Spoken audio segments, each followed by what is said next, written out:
नमस्कार, धर्म ज्ञान में एक बार फिर हमारे दर्शकों का स्वागत है और मैं हूं आपके साथ कविता राणा। शारदीय नवरात्र का आरंभ हो चुका है। देश ही नहीं बल्कि विदेशों में भी नवरात्रि की धूम देखने को मिल रही है।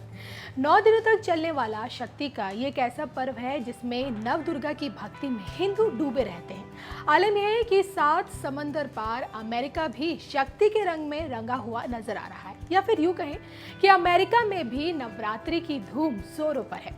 अमेरिका के चुनावी माहौल में नवरात्रि का तड़का लग चुका है। महज कुछ दिन बचे हैं अमेरिका को अपना नया राष्ट्रपति मिलने को, लेकिन उससे पहले चुनावी अखाड़े में उतरे राजनीतिक खिलाड़ियों ने अपना हिंदुत्व कार्ड निकाल लिया है।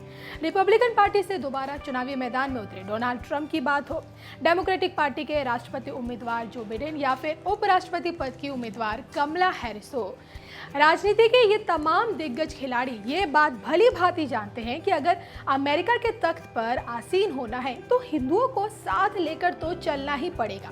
अब ऐसा इसलिए क्योंकि अमेरिका की चौथी सबसे बड़ी आबादी हिंदुओं की है। पिछले राष्ट्रपति चुनाव में ट्रंप ने मोदी सरकार की देखा देखी नारा दिया था, अब की बार किसकी सरकार, जिसको लेकर बहुमत के साथ अमेरिका ने एक सुर में कहा था अब की बार ट्रंप सरकार। अब इस बार डेमोक्रेटिक पार्टी हिंदुओं को लुभाने का एक भी मौका नहीं गंवाना चाहती। तभी तो नवरात्रि में जो बिडेन से लेकर कमला हैरिस ने ट्वीट कर हिंदू अमेरिकियों को नवरात्रि की बधाई देने में जरा भी देरी नहीं लगाई।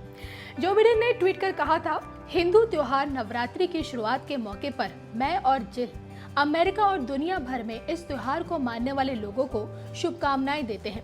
अच्छाई की एक बार फिर से बुराई पर जीत होगी। ये नई शुरुआत सबके लिए अवसर देगी। तो वहीं दूसरी तरफ भारतीय मूल की कही जाने वाली कमला हैरिस ने भी ट्वीट कर नवरात्रि की बधाइयां देते हुए कहा है, डगलस एमहोफ और मैं हमारे हिंदू अमेरिकी दोस्तों और परिवारों को शुभकामनाएं देते हैं। हम उन सभी को भी शुभकामनाएं देते हैं जो इस त्योहार को मानते हैं। ये अवकाश हम सभी के लिए हमारे समुदाय को ऊपर उठाने के लिए और अधिक समावेशी बनाने के लिए प्रेरणा देंगे।